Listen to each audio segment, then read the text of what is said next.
شرطة حديث عن أبي هريرة. أبي هريرة خبرته قال دخل عمر بن الخطاب والخبشة يلعبون في المسجد فزجرهم. Bir vaqt Umar ibn Xattab meşitga kelib kirib, onda Habashi xalqining o'ynaganini ko'ra, ya'ni bir-birisi bilan kurashganlarini ko'ra. Ham buni ko'rib bu ularni erli boshlay. Buni ko'rib bu erli boshlay. Faqala Rasululloh sallallohu alayhi va sallam ham shunda Allohning elchisi ayta: "Dahum ya Umar, qoldir ularni ya Umar.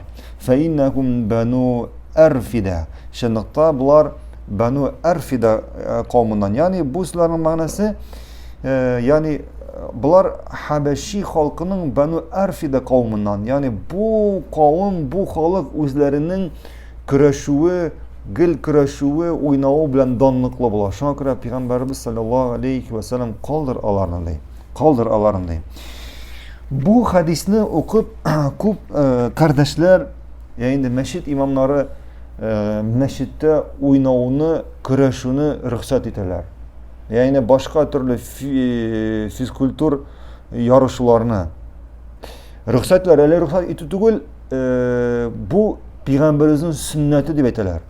Bu Payg'ambarimizning sunnati deb aytadilar, ham masjidlarda kurashalar, hatto ko'rga to'g'ri keldi, masjidlarda tennis ustallari qo'yib, hatto kishilar masjidda namoz o'qib turgan joyda tennis o'ynaydilar. Shunda bu durust tugul. Bizning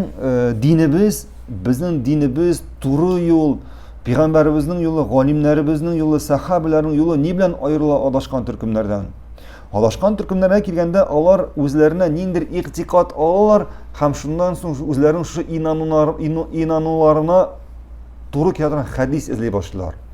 Ya'ni ningdir hadis eshitdilar, ham shu hadis bilan amal qila boshladilar. Yo'q. Shundaqda durust yo'l g'olimlarimiz nechik barliq hadislarni qaragandan so'ng shundan ijtihod asab, ya'ni bir hukm chiqaralar. Barliq hadislarni qaragandan so'ng. Shunga ko'ra bu masalada degan bizning boshqa hadislar keldi. Masalan, bilganimcha bir vaqt Biduin avul kishisi masjidga kirib, o'zining kishi yumushini o'tib boshlaydi. Payg'ambarimiz sallallohu alayhi va sallam nima aytdi? Shundoqda masjidlar uning uchun tuzilmagan. Masjidlar ne uchun tuzilgan deb aytdi? Masjidlar tuzilgan Allohni esga olish uchun birinchi. Ikkinchi, masjidda Qur'on o'qish uchun. Uchinchisi, namoz o'qish uchun. Demak, masjidlarda nima ishlar kerak? Allohni zikr etirga, esga olishga, Qur'on o'qirga, ham namoz o'qirga.